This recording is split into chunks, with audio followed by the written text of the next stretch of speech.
Tapi pakca Iya. sama Pak Ngurah. Sebelum kesini potong rambut. Kak curiga nih sebenarnya mau ketemu Kak atau ketemu yang lain nih. Saya lihat anak-anak kenapa ya kok mau pulang tuh sembunyi-sembunyi. Oh, Nggak bawa uang. Nggak bawa uang, udah habis uangnya. Oh, Kadang-kadang- disalurkan lagi ke karena akhirnya nggak Iya. Itu kan itu pasti masalah. kalau bahasanya kemarin Tuaji itu angin kan besu gitu. Tapi memang saya lihat ya begitu. Ya seperti Kak Oyot ini kan lebih itu no viral, no justice. Masalah-masalah itu sebenarnya belum terbaca ya dari kemarin ya. Kalau Saya nggak terbaca. Karena kalau saya, menurut udah per aja di sini santai Gimana, lah. gimana? Pokoknya masalah seperti itu tidak terbaca oleh pemimpin sebelumnya. Coba kalau Iya. waktu Drone gampang nyari pacar gitu ya. yang merebut 1.500 itu kan bukan Denpasar saja. Iya, Ada benar. 5.300. Iya. Itu dibutuhkan. Ya. Ada sampai yang begini Pak Ngurah. Iya. Pagi-pagi nungguin pejabat bangun tidur untuk ngasih proposal. Iya. Setelah pejabatnya bangun, pejabatnya cuma bilang, "Selamat datang di Bali Respon." Tepuk tangan semuanya dong. Bali Respon, ikon keadilan. Oh, Tuaji kemarin sudah. Pak Ngurah harus dong. Yo dulu bosku. Siap, bosku. Tapi pakca Iya. sama Pak Ngurah. Sebelum kesini potong rambut. Kak curiga nih sebenarnya mau ketemu Kak atau ketemu yang lain nih. Nggak, calon di Denpasar kok ganteng-ganteng semua ya. Kak nggak bisa dari segi tampang nggak bisa nih kayaknya jadi calon Denpasar nih. Berat nih. Jadi begini Pak Ngurah. Iya. Kemarin kan sudah kita Bali Respon. Mm-mm. Wih, dijawab langsung. Suaranya itu loh. Ngebas gimana gitu gitu. kan. Coba kalau Iya. waktu Drone gampang nyari pacar gitu ya. Coba lah bayangin. Tinggi, ganteng, putih. Oh, suara tebel. Siap. Wih, siapa yang nggak udah kebal. Jadi begini, Iya. terkait Bali Respon sebenarnya kan udah rame di Denpasar.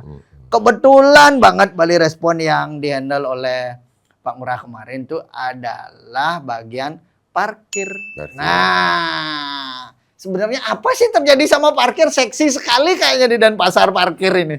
Iya. Jadi begini, Kak Oyot. Kita kan sering turun Ya. dengar aspirasi. Iya. Banyak ibu-ibu mengeluhkan tentang kenaikan parkir pertama. Kenaikannya ya berarti. Kenaikan. Oke. Di saat ekonomi yang sedang ya melemah mungkin ya. Iya. Kedua, mereka itu juga ada parkir-parkir di tempat pedagang-pedagang UMKM gitu loh. Parkir di tempat pedagang UMKM. UMKM. Tapi resmi ini. Ya. Resmi tapi ya, di UMKM. Oke. UMKM. Jadi mereka itu begini, kadang-kadang kan mereka mau beli kebutuhan sehari-hari itu bawang di sini 2.000. Kenapa? Padahal mau belanjanya cuma 5.000. Nggak ada di sana, Iya, pindah lagi. Kena lagi 2.000. Kena lagi. Ah, itu. Oh, Begitu itu, Mas. juga para pedagang juga akhirnya berpikir, waduh kok begini-gini lama-lama usaha saya nggak ada yang datangin. Kan begitu. Parkir. Nah, terus kedua, untuk pelajaran mahasiswa ini saya kan sering ya olahraga lah sore-sore gitu. Saya lihat anak-anak kenapa ya kok mau pulang tuh sembunyi-sembunyi. Oh. Nggak bawa uang. Nggak bawa uang udah habis uangnya. Nggak bisa bayar parkir Nggak jadi. bisa uang. Anak-anak kan tahu dong. Ya, Nah, ya. ini juga akhirnya kita berikan ini Dek, bayaran. Iya. Ya kan itu melihat begitu, akhirnya kami berpikir, oh ini parkir masih harus diberi keringanan untuk khususnya ke pelajar dan mahasiswa, begitu juga pada pedagang-pedagang UMKM gitu loh. Oh, berarti sebenarnya program dari Pak Ngurah ini bukan menyetop semua parkir. Enggak, semua parkir. Parkir itu di stop tentu kita bagaimana kelompok menengah ke atas saja kalau bisa yang kena parkir, ke bawah ini. Gimana cara teknisnya Pak Ngurah kalau model begitu ya? ke depan, nah tentu saya sudah punya program adalah Smart City itu. Smart City. Ya. Ke depan setiap Kak Oyot nanti punya ID untuk pembayaran apa. Jadi waktu kayak di mall itu ya? Iya, nanti ke depannya seperti itu. Tapi paling tidak, karena begini juga Pak Oyot. Saya lihat juga pendapatan parkir itu cukup rendah juga di PD parkir itu. Hanya 6 miliar daripada total dari PAD kita yang 1 triliun lebih itu. Oh, Denpasar 1 triliun? Lebih. Dan itu bisa digenjot lagi saya lihat dari sektor-sektor lain. Kita harusnya memberikan kemudahan pada ya yang kurang mampu atau UMKM, yang kita harapkan ke depan bisa membawa menjadi tulang punggung daripada pertumbuhan ekonomi di Denpasar. Gitu berarti itu dasarnya memang keluhan masyarakat. Keluhan masyarakat. Nah, sekarang kalau dari model Smart City, untuk penerapan itu kan cukup lama untuk bisa, mungkin anggaran di 2024 kan sudah ketok palu nih. Ya. Di 2025 namanya digital itu kan belum sosialisasinya, segala macam. Nah, untuk jangka pendeknya kalau saya terpilih, itu akan saya terapkan langsung Pak Oyot. Kenapa? Nah, gimana caranya? Ya kita tidak terlalu memikirkan daripada ini parkir itu. Mungkin dia setorannya bagaimana? Karena dibilang ini ya kita silahkan. Tapi kita akan segera perbaiki. Kalau dari sistem parkir yang sudah ada akan dirubah. Sekarang ini kan masih manual sistem parkirnya. Itu agak sulitan ke depan. Untuk pertama ya, pemerintahan kita ke depan ini kan perlu yang transparan, akuntabel, kan begitu. Transparan tuh penting gitu. Yang baik itu kalau tidak transparan bagaimana? Kan gitu. Transparan, akuntabel, responsif. Nah, yang paling utama ya itu. Nah, umpama seperti tadi, bagaimana yang ya sudah kita beri kebijakan. Nah, kita ya mungkin nanti ada CCTV kah untuk pertama kali sambil memantau kendaraan itu. Memang tidak bisa langsung ya, tapi sistem itu. Tapi mudah-mudahan sistem itu secara jangka pendek bisa. Kita berikanlah kesempatan. Begitu juga di UMKM ini terutama kalau bisa ya ditiadakanlah untuk parkir resmi di UMKM ini. Nah, kalau sekarang kan begini. Setelah yang dapat informasi itu dari tukang parkir yang ada di Denpasar nih ada sebagian besar itu adalah lansia-lansia yang tidak punya pekerjaan. Nah, kalau seandainya sistemnya dirubah, apakah tidak berimbas? Jadi begini, kekhawatiran tentang dampak dari ini tentu berhubungan dengan tenaga kerja. Tapi mari kita lihat dari perspektif yang lebih luas. Pertama-tama ini program parkir gratis ini untuk siswa, mahasiswa, dan masyarakat UMKM ini bukan bermaksud menghilangkan daripada pekerjaan. Itu jangan pertama kali. Nah, kenapa demikian? Tentu kita harus tahu UMKM ini kan pilar daripada penyerapan tenaga kerja. Kalau UMKM sudah banyak pelanggannya begitu ya, sudah banyak pelanggannya, tentu omsetnya meningkat. Setelah omsetnya meningkat, tentu dia membutuhkan tenaga kerja. Berarti yang kehilangan di tempat parkir nanti bisa diserap di UMKM. Bisa dengan ada salah satu kafe Pak Kak Oyot. Waktu dia kenakan parkir, nggak ada yang datang ke kafe itu. Padahal itu fakta itu di Denpasar. Padahal 2.000. Nanti Kak Oyot saya beritahu, saya nggak enak nyebutin di sini. Nanti saya kasih tahu. Padahal 2.000. Kafe itu kan pesan kopi 20.000. Hanya 2.000. Akhirnya mereka bebaskan parkir. Tapi mereka tetap membiayai tenaga untuk mengatur parkir di sana. Hanya tidak dikenakan parkir. Nanti saya beritahu itu tempatnya. Jadi begitu. Itulah masalah parkir. Imbasnya sampai ke UMKM-nya berarti ya. Jadi ke UMKM ini kan begini, kalau umpamanya mereka sudah dagangan mereka seperti ditutup begitu kan mereka nggak akan lancar. Ya siapa tahu ke depan bisa. Tadinya kan satu tenaga parkir ini ke depan perlu 1, perlu 2 tenaga kerja. Nah, itu kan bisa diberdayakan. Jadi apakah ada program misalnya yang kehilangan pekerjaan dari parkir tadi diarahkan ke sana? Diarahkan. Jadi untuk pendapatan parkir kami melihat banyak tempat-tempat yang memang seperti mall. Kadang-kadang kami lihat mall tidak memberikan karcis parkir. Nah ini perlu seperti tadi, transparan itu penting sekali. Transparan itu penting. Transparan, akuntabel, jadi kita bisa melihat benar-benar perspektif daripada tentu Perumda ini kita menginginkan juga sesuatu yang untung gitu ya. Tapi benar untung-untung di tempat-tempat yang memang strategis untuk mencari keuntungan. Memang di situ arahnya untuk mencari keuntungan. Oke, tepuk tangan dong. Terjawab sudah alasan beliau mengambil keputusan parkir gratis untuk mahasiswa, apalagi siswa. Nah, itu untuk di tempat-tempat seperti di lapangan gitu saya gratisin. Di Renon gratis berarti. Ya harus.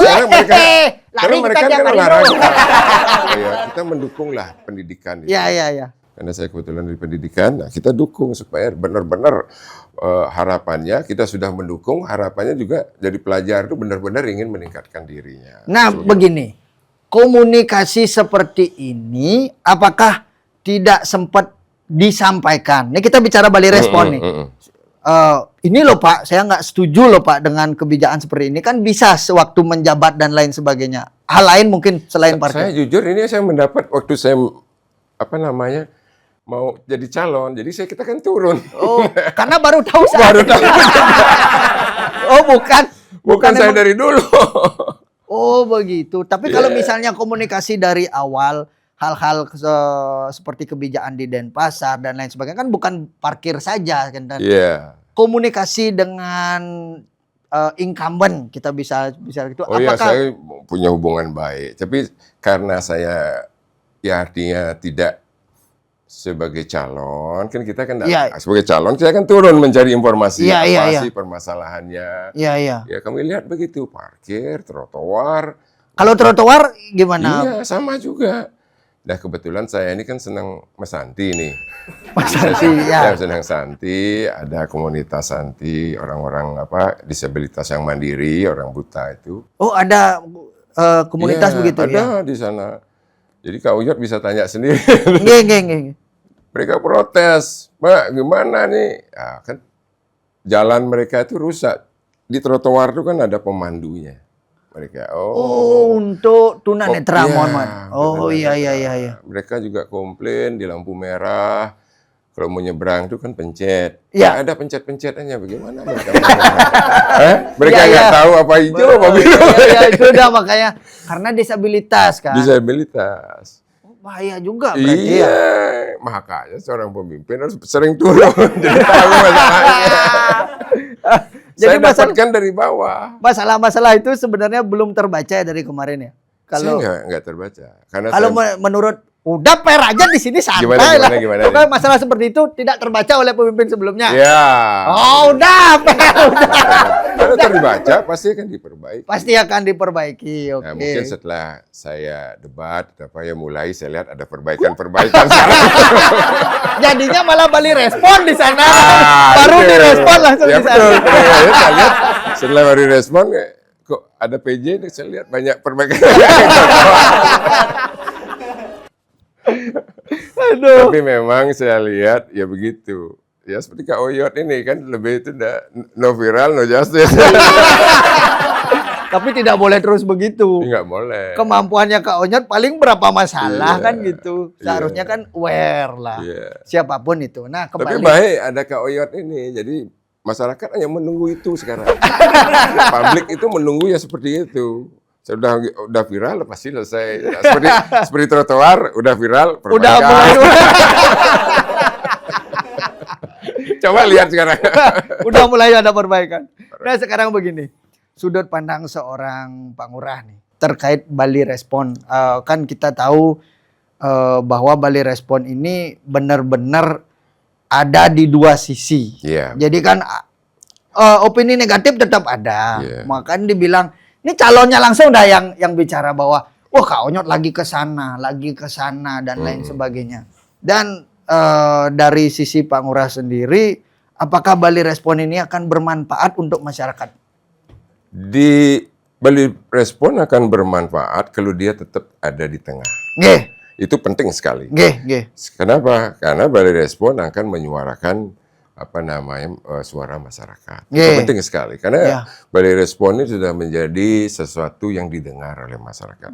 Tentu bukan bermaksud jangan sampai berpihak ke sini, berpihak ke sana, tetap di tengah itu sehingga aspirasi daripada masyarakat bisa sampai. Gitu. Ya, tidak hanya mendengarkan aspirasi kelompok tertentu berarti Bang Ngurah. Berarti dari situ. Nah, kalau seandainya kita kan bicara seandainya ada kesempatan Pak Ngurah dapat kesempatan untuk menjadi wali kota Denpasar kan begitu. Apakah Bali Respon ini akan menjadi prioritas untuk penyelesaian masalah di Denpasar? Karena jujur tujuan saya terakhir ini kan ya artinya kita kan sudah lama bekerja. Tujuan pertama lah bagaimana memberikan pelayanan kepada masyarakat. Tentu Bali Responnya kan tidak bisa semua saya tahu permasalahan nanti kan begitu. Bali Respon akan memberikan masukan-masukan. Nah, tentu ini menjadi aspirasi yang perlu ditindaklanjuti. Oke, tepuk tangan dong. Gitu dong jawabannya. Udah terjawab. Nah, sekarang masalahnya begini, Pak Ngurah. Ini kan omongan calon pejabat kan biasa nih. Semua ngaku oke nih kalau di sini kan. Nah, sekarang begini. Yang pengalaman, Kak Onyot pengalaman, artinya kalau mau ketemu pejabat itu lebih sulit daripada ketemu artis Korea. Audensi aja. Lewat ajudan 1, ajudan 2, ajudan 3. Ada sampai yang begini Pak Ngurah.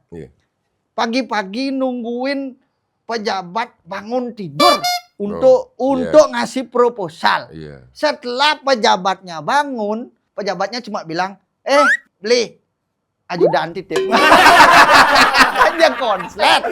Kan dia konslet. Nah, apakah Bali Respon akan diperlakukan seperti itu juga? Nah, itu. Jadi tidak hanya Bali Respon, masyarakat pun. Saya punya program nanti Denpasar Siaga. Denpasar Siaga. Denpasar Siaga itu artinya saya akan turun setiap hari. Kan Denpasarnya kan kecil, Pak Yot. Hanya 5 kilo. Jadi kalau saya ketemu, ayo kayak sambil jalan-jalan nih. Lihat jalan ini. Lihat para UMKM bagaimana. Nah, kita sambil bicara di jalan. Saya akan sering di belakang meja. Untuk apa di belakang meja? Kondisi Denpasar ini benar-benar membutuhkan pembenahan yang harus jauh sekali, Pak Yot. Kak Oyot kalau tahu itu pendidikan di Denpasar itu 6 triliun jasa dan barang. Tapi pemberdayaannya kalah sama Klungkung, kalah sama mohon maaf Badung. Nih, kalau ini otak goblok nih kalaunya soalnya pemberdayaan tuh maksudnya gimana Gini, gitu? kalau orang sudah tamat sekolah, harusnya diserap di lapangan kerja. Oh, pekerjaan. Kerjaan tidak ada formal, informal pun bisa. Kan begitu? Kamu ngebayang nggak, Yot? 6 triliun gitu. Badung aja yang 1,9 triliun. Untuk menghabiskan masyarakat, menghabiskan jasa, membelanjakan jasa dan barangnya itu 6 triliun. Di Badung 1,9. Apalagi Klungkung kan kecil. Kecil. Tapi daya pemberdayaannya itu kalah kita. Dengan rata-rata di Pulau Bali, dengan Klungkung, dengan Badung. Kau ya udah ngerti. Jadi bagaimana? Nah, dari sekian anggaran yang habis, penyerapannya malah tidak maksimal berarti. Berarti kan harusnya banyak orang-orang pintar di Denpasar, tapi kenapa nggak bisa terserap? Itu patut diselesaikan begitu Pak Ngurah ya. Kalau dari sisi Pak Ngurah, langsung aja solusi lah. Sisi Pak Ngurah lah apa kira-kira? Begini, karena tidak diatur persaingannya di sini. Persaingan khususnya begini, kan tidak semua tenaga kerja bisa terserap di kantor. Betul. Tidak bisa di kantor-kantor. Nah, tentu selain investasi, tentu kita akan tingkatkan pertumbuhan ekonomi. Tapi kan informal juga kita jaga. Sekarang ibu-ibu di Bali, di Denpasar khususnya kan, ya ibu-ibu di rumah. Kalau di rumah sekarang kan kurang nih, kalau gaji 3 juta, UMK gitu, anak-anak yang baru keluarga kecil gitu ya, kan cuma gajinya 3 juta umpama. Kalau punya anak sekolah 2 ada 600. Nah, inilah penting ada sampingan, bisnis sampingan. UMKM ini penting sekali karena ini akan menyerap. Lebih banyak membangun UMKM berarti. UMKM ini ada suatu pilar yang dapat menyerap banyak tenaga kerja. Tapi kalau Kak pribadi lihat ya, Denpasar kan kalau dari sisi alam untuk wisata kan tidak terlalu. Mungkin Pantai Sanur dan lain sebagainya. Bedalah sama Badung lah yang punya banyak. Dan Tabanan juga banyak dari sisi alam seperti Ubud. Tapi kan bisa melakukan hal-hal kreatif seperti banyak sekali event di Denpasar. Betul. Hal-hal seperti itu maksudnya. Makanya rencananya kan kita penting membuat sesuatu yang bisa para pedagang-pedagang UMKM ini tumbuh. Pertama, Kak Oyot pernah lihat nggak orang tamu jalan-jalan di kota Denpasar seperti jalan-jalan gitu, seperti di Kuta. Nah paling nggak janganlah seperti di Kuta ya ada 4 orang, ada kan? Kenapa? Karena mereka nggak tertarik datang ke Denpasar. Berarti kita harus mencari destinasi, membuat destinasi. Padahal di Denpasar ini kan ada situs-situs budaya leluhur yang banyak sekali. Dulu kan terkenal. Nah sekarang sudah nggak ditinggal. Kenapa? Seperti tadi, kembali lagi. Infrastruktur orang jalan nggak ada. Oh di situ ya. Iya. Jadi para guide itu kan susah. Mereka mau artinya infrastrukturnya penting. Nah setelah bagus kota Denpasar ini indah menjadi daya tarik wisata dengan festival-festivalnya sehingga akan tumbuh nih para UMKM tadi bisa menyerap tenaga kerja juga dan juga untuk meningkatkan penghasilan di Denpasar juga. Oke, tepuk tangan dong. Begitu berarti arahnya begitu. Nah, sekarang puniki Pak Ngurah. Kalau dari yang Kak lihat tata kelola kota kan begitu. Denpasar ini kan termasuk kota yang cukup padat. Pasti masalah penduduk keterkaitan sama masalah air, masalah macet dan lain sebagainya. Nah, sepertinya itu selalu menjadi gimmick di setiap pilkada. Udah nggak beres-beres gitu loh. Jadinya kan sekarang kalau Kak misalnya jadi masyarakat Denpasar kan, 5 tahun lagi juga jadi masalah lagi gitu. Ada nggak sebenarnya yang bisa menyelesaikan itu? Karena harapannya sih beginilah, membuat perubahan yang baik dalam tata kelola pemerintahan. Seperti air, air bersih ini ya. Banyak fasum-fasum. Sekarang orang kan pengembang. Pengembang ini kan sudah diatur Pak Yoyot. Semua sudah melalui aturan yang jelas gitu loh. Ada fasum, ada untuk penanganan fasum airnya bagaimana. Kalau Denpasar sumber airnya di mana kalau PDAM? Ya dari sumber-sumbernya, cuman masuknya itu karena kan begini Pak Oyot. Pak Oyot tinggal kayaknya sering yang saya dengar di Bonang Maning. Harusnya dibuat penampungan di sana. Air masuk, habis itu disalurkan lagi. Nah ini di tiap-tiap fasum ini harusnya seperti itu sehingga agak mudah air bersih itu masuk. Kalau kayak di Badung nih Bang Ngurah kan, Badung Selatan tuh selalu menjadi masalah. Kalau yang Kak tahu ya turun bukannya turun bahasa kayak pejabat yang turun ke lapangan ngobrol lah dengan masyarakat di Badung Selatan. Memang masalahnya adalah sumber hulunya yang kita tidak punya. Jadi kalau Badung Selatan tuh kita ngambilnya di Tukat Unde punyanya dekat Tabanan berarti. Ada yang ngambil di Denpasar juga. Sebenarnya kan ada di sini apa nih namanya di Pura Candi Narmada itu. Tempat kan pengolahannya harusnya di sana. Di sana caranya. Sebenarnya masalah pengaturan aja sebenarnya. Makanya di sana dipola, pompa yang tidak kuat, disimpan, ditampung di satu tempat-tempat perumahan gitu ya. Itu didorong lagi. Karena ini nggak diatur seperti itu. Jadi pengolahannya kita lihatlah di Jakarta. Tiap itu tuh ada pengolahan. Kalau di Jakarta limbah. begitu. Iya. Waduknya itu harus dibuat-buat. Kalau masalah Denpasar Bali Selatan harusnya kan ada sudah di Candi Narmada itu kan begitu banyak sudah diolah nggak itu kan? Itu pertanyaannya di situ ya berarti sistem pengolahan berarti bukan masalah sumber air. Sumber air nggak ada. Begitu besarnya air gitu. Nah, itu sudah diolah nggak gitu. Oh, di situ. Nah, kalau masalah ke rumah-rumah itu memang harus dibuatkan suatu beji-beji gitu, artinya penampungan, habis itu dibuang lagi. Oh, disalurkan lagi ke karena airnya nggak ngecor. Itu kan. Itu pasti masalah. Kalau bahasanya kemarin Tuaji itu angin kan besu gitu. Beliau menyadari itu kok. Jadi ya siapapun nanti yang memimpin Denpasar ya, kan nggak punya hak coblos di Denpasar masalahnya.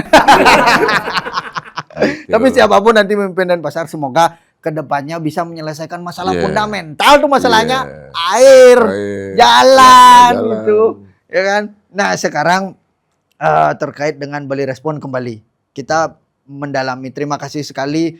Yeah. Semoga ini menjadi jawaban Yeah. banyak masyarakat Denpasar.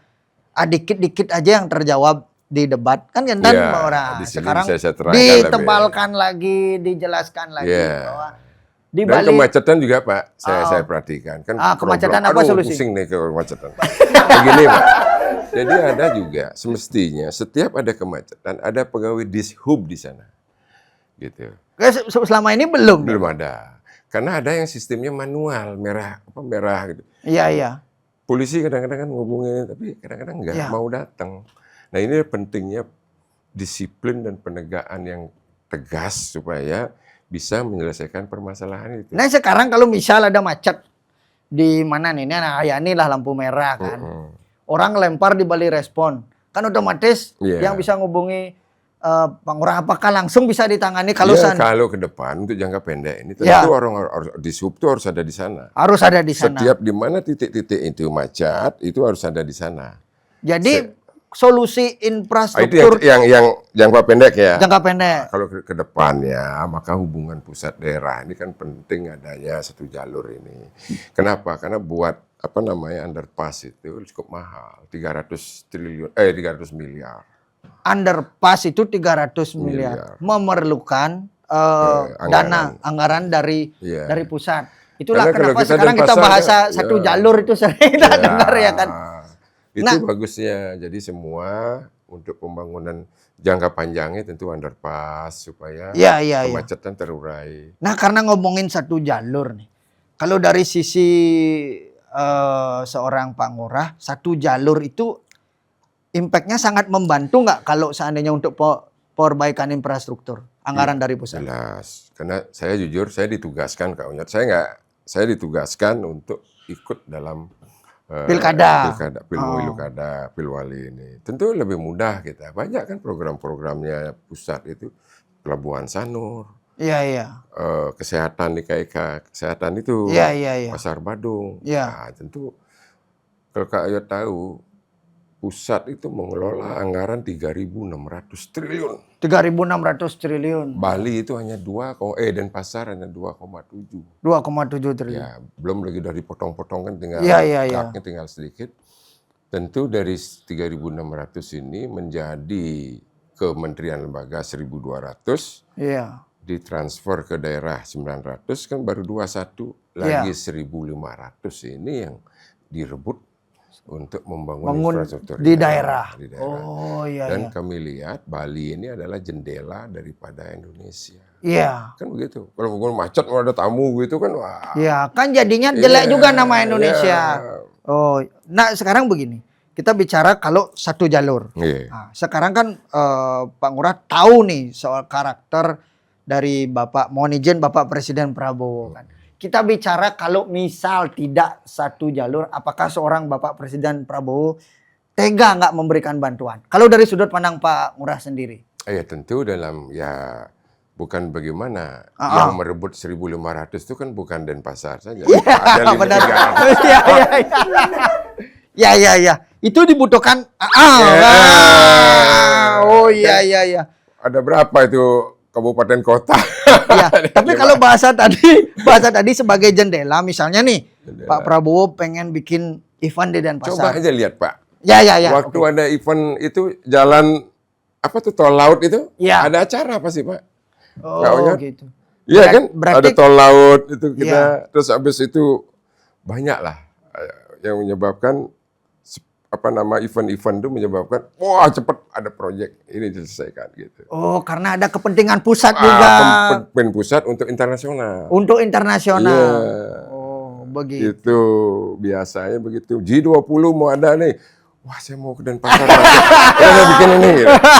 Udah langsung benerin trotoar. Benerin trotoar. Jalan mulus. Mulus. Berarti kita dorong Pak Prabowo bikin event banyak. Dengan event banyak, kesejahteraan meningkat. Iya, oke tepuk tangan dong. Nah, sekarang begini kita bicara Bali Respon. Kak butuh suara teman-teman di sini ya. Yang pertama Bali Respon ada 4 tahap untuk menjadi seorang pemimpin yang pantas di masyarakat. Yang pertama adalah keberanian. Tanda tangan komitmen beliau lulus atau tidak? Lulus. Semangat lah. Terus yang kedua kepedulian, kemarin sudah Bali Respon dijawab langsung. Beliau lulus atau tidak? Lulus. Oke. Yang ketiga kecerdasan. Dari jawaban beliau lulus atau tidak? Lulus. Terakhir kebijaksanaan. Kebijaksanaan. Kita akan bicara kebijaksanaan di sini. Bali ini adalah pulau yang kecil. Kita di Bali bersaudara. Kenapa Kak ngambil kedua sisi semuanya adil? Kalau di dalam masa kampanye ini ada pihak yang hanya mengundang satu pihak, satu golongan dan lain sebagainya.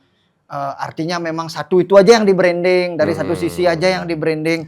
Ya tidak memberi edukasi yang jelas kepada masyarakat. Nah sekarang kan kedua sisi sudah Kak kembalikan kepada masyarakat untuk menilai. Nah di sini kita harus saat selesai pilkada kita harus kembali bersatu untuk membangun Bali. Kan setuju Pak Ngurah. Nah terakhir kebijaksanaan.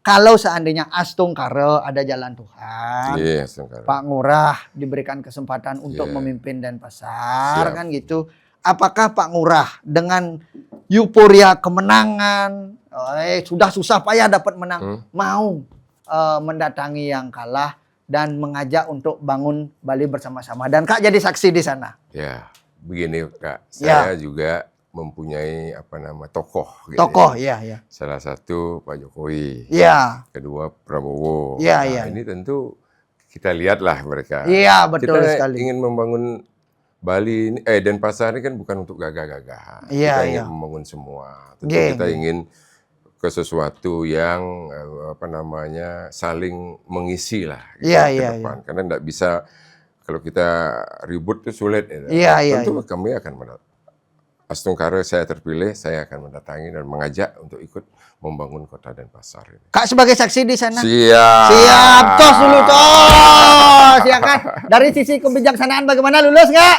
Lulus. Oke, tepuk tangan dong. Semua level sudah dilewati dan siapapun yang datang ke sini baik Tua Haji Jayanegara, Pak Ngurah, Kak wajib memberikan dukungan.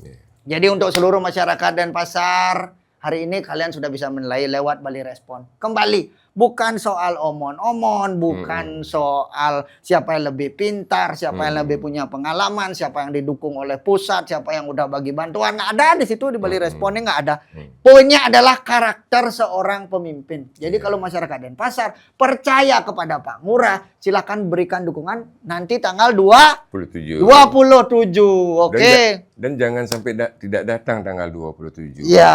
Jangan sampai golput. Ya. Karena kehadiran daripada Bapak Ibu dan saudara-saudara sekalian ini akan membawa perubahan menuju pembaharuan di Kota Denpasar. Kota Denpasar, tepuk tangan dong. Pokoknya sudah sepakat kalau beliau ada rezeki menang di Denpasar, Kak teror lah. Kapan nih kita kumpul nih? Jabat tangan sama yang kalah kan begitu berarti. Ya kan? Apa nih, mau masak apa kira-kira nanti? Oke, hanya begitu saja yang perlu Kak obrolin dari Bali Respon. Terima kasih Pak Ngurah. Siap. Salaman dulu kita. Semoga bosku. sukses. Siap, bosku. Sukses di Denpasar. Sampai jumpa lagi di Bali Respon.